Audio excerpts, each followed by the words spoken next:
കരാരവിന്ദേന പദാരവിന്ദം മുഖാരവിന്ദേ വിനിവേശയന്തം വടസ്യ പത്രസ്യ പുടേ ശയാനം ബാലം മുകുന്ദം മനസാ സ്മരാമി. ഈ ശ്ലോകം മുകുന്ദാഷ്ടമത്തിലെ ആദ്യത്തെ ശ്ലോകമാണെന്ന് നമുക്കെല്ലാവർക്കും അറിയാം. ഈ ആലീലയിൽ കിടക്കുന്ന ഉണ്ണിക്കണ്ണനെയാണ് ഇതിൽ വർണ്ണിച്ചിരിക്കുന്നതെന്ന് പറയാം. കരാരവിന്ദേന പദാരവിന്ദം, കാരണം താമര പോലെയുള്ള കൈകൊണ്ട് ആ പാദത്തിൽ താമര പോലെയുള്ള പാദത്തെ പിടിച്ചിരിക്കുകയാണ്. ഈ കുഞ്ഞുങ്ങളിങ്ങനെ മലന്ന് കിടന്നിട്ട് ഇങ്ങനെ കാലിങ്ങനെ പൊക്കിക്കൊണ്ടുവന്ന് വായിലേക്ക് വയ്ക്കില്ലേ, ആ രൂപം തന്നെയാണിത്. മുഖാരവിന്ദേന വിനിവേശയന്തം, ആ മുഖത്തേലേക്ക് വയ്ക്കുന്ന വടസ്യപത്രസ്യ പുടേശം, വടസ്യപത്രം എന്ന് പറഞ്ഞാൽ ആലില, അങ്ങനെ കിടക്കുന്ന ആ കുഞ്ഞിനെ സ്മരിക്കുന്നു എന്നാണ്. ഈ ഇങ്ങനെയുള്ളൊരു കുഞ്ഞിനെ കണ്ടത് മറ്റാരുമല്ല, മാർക്കണ്ഡേയ മഹർഷിയാണ്. അദ്ദേഹം മഹാദേവനെ ഭജിച്ച് പ്രീതിപ്പെടുത്തി ഉപാസന ചെയ്ത് തപസ് ചെയ്ത് മരണം പോലും മാറ്റിവെച്ച ആളാണ്. ഇദ്ദേഹത്തിൻ്റെ അടുത്ത് ഒരു ദിവസം നരനാരായണന്മാർ ചെന്നു. കണ്ടപ്പം വലിയ സന്തോഷമായി, സംസാരിച്ചു. ഇദ്ദേഹം നരനാരായണന്മാരെ സ്തുതിച്ചു. എല്ലാം കഴിഞ്ഞപ്പോൾ അത് നമ്മുടെ നാരായണൻ ഭഗവാൻ ചോദിച്ചു, മഹർഷി, അങ്ങേ ഞാൻ അതീവ സന്തുഷ്ടനാണ്, അങ്ങക്ക് എന്തെങ്കിലും ഒരു വരം എന്നോട് ചോദിക്കൂ, ഞാൻ എന്ത് വരം തരാനും എളുപ്പമാണെന്ന് എന്ത് വരാൻ താല്പര്യമുണ്ടെന്ന് പറഞ്ഞു. ഇദ്ദേഹം പറഞ്ഞു, ആദ്യം ഒന്നും പറഞ്ഞില്ല, ഒന്നും കൂടെ സ്തുതിച്ചു. അത് കഴിഞ്ഞിട്ട് പറഞ്ഞു, അങ്ങയുടെ മായ എന്താണെന്നൊന്ന് അനുഭവിച്ചാൽ കൊള്ളാമെന്നുണ്ടെന്ന് പറഞ്ഞു. ഒന്നും ഭഗവാൻ പറഞ്ഞില്ല, ചിരിച്ചു. എന്നിട്ട് നരനാരായണന്മാർ ബദരിയാശ്രമത്തിലേക്ക് പോവുകയും ചെയ്തു. പോയി കഴിഞ്ഞു. ഇദ്ദേഹം ഇങ്ങനെ ആശ്രമത്തിൻ്റെ മുറ്റത്ത് ഇങ്ങനെ നിൽക്കുകയാണ്. കുറച്ച് കഴിഞ്ഞപ്പോഴത്തേക്കാണ്ട് അന്തരീക്ഷം എല്ലാം ഇരുണ്ടുകൂടി, കാറും കോളും ഒക്കെ ആയി. അവിടെ മുഴുവനും വെള്ളം ഇങ്ങനെ കയറി വന്നു. അദ്ദേഹം വെള്ളത്തിലേക്ക് അകപ്പെട്ടു.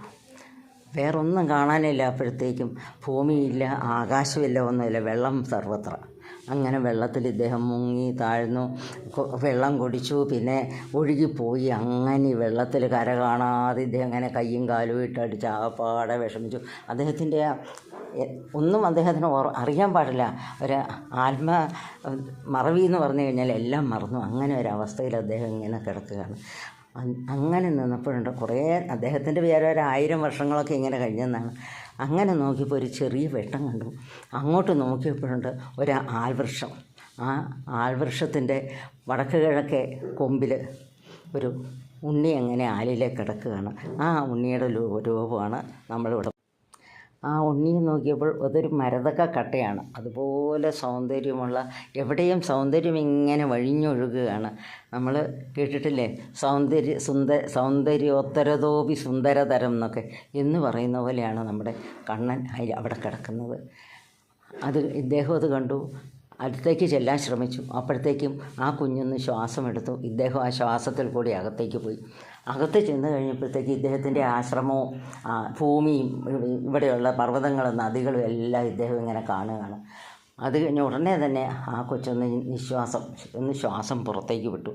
പുറത്തേക്ക് വിട്ട് കഴിഞ്ഞപ്പോഴുണ്ടല്ലോ, തിരിച്ചിങ്ങോട്ട് വന്നു. ഇവിടെ വന്ന് കഴിഞ്ഞപ്പോൾ വെള്ളത്തിലേക്ക് വീണു.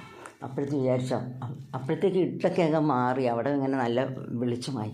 ഇദ്ദേഹം ആ കുഞ്ഞിൻ്റെ കാലയിലൊന്ന് തൊടാനായിട്ട് നോക്കിക്കഴിഞ്ഞപ്പോഴത്തേക്കും ഇദ്ദേഹത്തെ നോക്കി ചിരിച്ചുകൊണ്ട് ആ കുഞ്ഞ് അപ്രത്യക്ഷനാണ്.